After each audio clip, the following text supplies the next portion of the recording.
Salut à tous, le journal du foot de ce lundi 12 avril. L'avenir de Neymar fait de nouveau l'objet de spéculations en Espagne. La moindre déclaration allant dans le sens d'un départ du Brésilien du PSG est exploitée par la presse catalane. Cette fois, c'est le journal Sport qui met en avant un entretien avec André Cury. L'ancien responsable du Barça en Amérique du Sud a expliqué qu'il ne voyait pas la star brésilienne rester au PSG cet été. Ce dernier a également pointé du doigt un supposé déficit de visibilité du joueur depuis son départ de la Liga pour la France. Son de cloche complètement différent pour l'ancien agent de Neymar, Wagner Ribeiro, lui ne croit pas à un possible départ du PSG pendant le mercato estival. Lors d'un entretien accordé à l'équipe, l'ancien représentant du Brésilien est également revenu sur le contenu des premières négociations avec le PSG pour arracher Neymar à Barcelone lors du mercato 2016. Des négociations qui avaient échoué à l'époque. On s'est retrouvé à Ibiza avec Neymar, son père, Nasser El Khelaifi.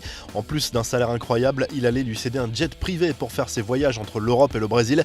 Il mettrait son nom sur la tour Eiffel, lui proposerait une chaîne d'hôtels à son nom, c'était fou, a raconté l'ancien agent de Neymar, pas suffisant pour pousser le joueur à quitter le Barça. Cet été-là, le Brésilien avait finalement prolongé son contrat en Catalogne. À la suite, vous la connaissez. Les autres infos et rumeurs du mercato, l'avenir d'Erling Haaland agite l'Europe depuis quelques mois.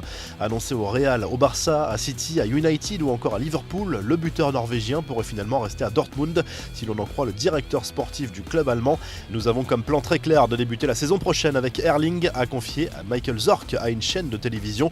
Info ou intox, difficile de démêler le vrai du faux dans ce dossier.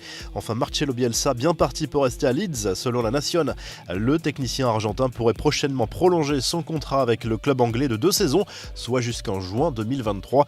Les infos en bref, Cristiano Ronaldo a provoqué une petite polémique en Italie. Après la victoire de la Juve face au Genoa ce dimanche, la star de la vieille dame a été aperçue en train de jeter son maillot. Certains y ont vu un geste d'énervement de la star portugaise, mais CR7 aurait en fait offert sa tunique à un ramasseur de balles, selon plusieurs journalistes présents sur place. Des nouvelles de Radamel Falcao, victime d'un choc important avec l'un de ses partenaires ce dimanche à l'entraînement. L'attaquant de Galatasaray souffre de plusieurs fractures au visage. Il a été transporté à l'hôpital pour subir une intervention. En Angleterre, les accusations d'Ole Gunnar Solskjaer visant l'attaquant de Tottenham, Son, font polémique. Le coach mancunien a accusé le joueur des Spurs d'avoir escroqué son équipe et trompé l'arbitre après un but refusé à Cavani ce dimanche lors du duel entre Tottenham et United. Le club londonien a lui publié un communiqué dans lequel il déplore des insultes racistes dont aurait été victime son buteur à l'occasion de ce match, sans lien apparent avec les commentaires de Solskjaer. Enfin, Dijon, tout proche d'un record historique, le club bourguignon qui s'est de nouveau incliné sur la pelouse de Monaco ce dimanche en Ligue 1 a enregistré sa 12e défaite de suite en championnat. Les joueurs de David Linares égalent la pire série de l'histoire de la Ligue 1. La revue de presse, le journal de l'équipe revient sur le succès de Lyon dimanche soir contre Angers en clôture de la 32e journée de Ligue 1. Une victoire 3-0 qui permet aux joueurs de Rudy Garcia de rester au contact du trio de tête. Lille, le PSG et Monaco ont également gagné ce week-end. L'OL reste à 1 point du club du Rocher, 2 du Paris Saint-Germain et 5 de Lille. En Espagne, le journal AS se penche sur la période délicate traversée par l'Atlético Madrid, à qui le titre semblait pourtant promis il y a encore quelques semaines. Les Colchoneros, accrochés par le Betis Séville dimanche soir, n'ont plus qu'un petit point d'avance sur le Real Madrid et 2 sur le Barça. Le suspense est total dans la course au titre à 8 journées de la fin. Le journal Sport affirme de son côté que le vestiaire du Barça reste confiant pour la fin de saison malgré la défaite dans le Classico ce week-end.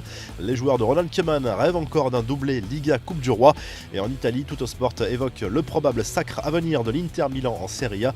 À 8 journées de la fin du championnat, le club lombard, vainqueur 1-0 de Cagliari dimanche, possède 11 points d'avance sur le deuxième, l'AC Milan, et 12 sur le troisième, la Juve.